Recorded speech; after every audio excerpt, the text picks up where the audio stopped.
नमस्कार. आज मी मस्त असं बीटाचं सूप करणार आहे. त्यासाठी मी इथे 2 बीट घेतले. ते आपल्याला साल काढून आणि त्याच्या फोडी करून घ्यायच्या.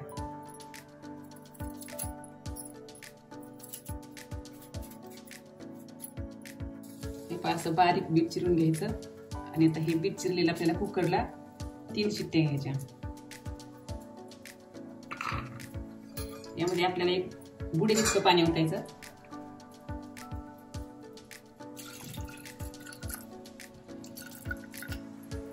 हे एकदम आपल्याला भातासारखं मऊ शिजवून घ्यायचं.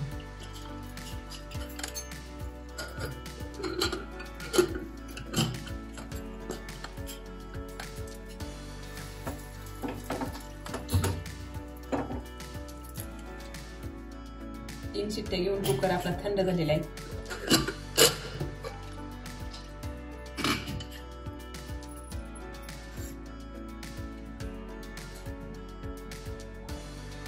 मस्त शिजले आपलं. आता हे आपल्याला गाळून घ्यायचंय आणि ह्या थंड झाल्यानंतर या बीटाच्या फोडी आपल्याला मिक्सरला वाटून घ्यायचे. आता या फोडी पण आपल्या थंड झाल्यात आणि हे पाणी पण थंड झाले.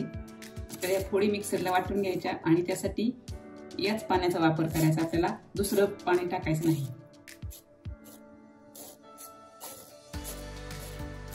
यामध्ये आपल्याला चवीनुसार मीठ टाकायचे आणि 1 चमच्यावर साखर टाकायची आणि हेच पाणी टाकायचं आपल्याला आणि एकदम मऊ पेस्ट बनवून घ्यायची याची. एकदम अशी पेस्ट वाटून घ्यायची आणि हे याच पाण्यामध्ये आपल्याला आता गाळून घ्यायचं.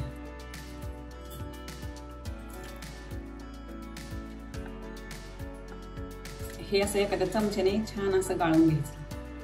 सगळा यातला रस निघला पाहिजे. छान असं मस्त सगळंच गाळून निघालं. यात काही शिल्लक नाही राहिलेलं.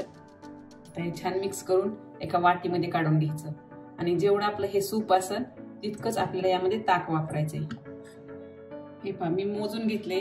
हे 1 वाटी भरले. यातच आपल्याला ताक आणि हे सूप एकत्र करायचंय आणि हे 1 वाटी ताक हे आंबट पाहिजे. हे छान मिक्स करायचं. 2 बाउल मध्ये काढून याला आपल्याला हिंग आणि जिऱ्याची फोडणी द्यायची. या सूपला आपल्याला तुपाची फोडणी द्यायची, तेलाची नाही. एक अर्धा चमचा जिरे टाकायचे. जिरे फुटले की गॅस बंद करायचा आणि चिमूटभर हिंग टाकायचा.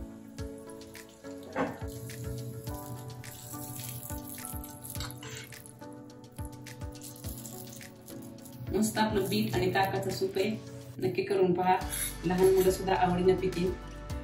आवडल्यास लाईक करा, शेअर करा आणि चॅनलला सबस्क्राईब करा.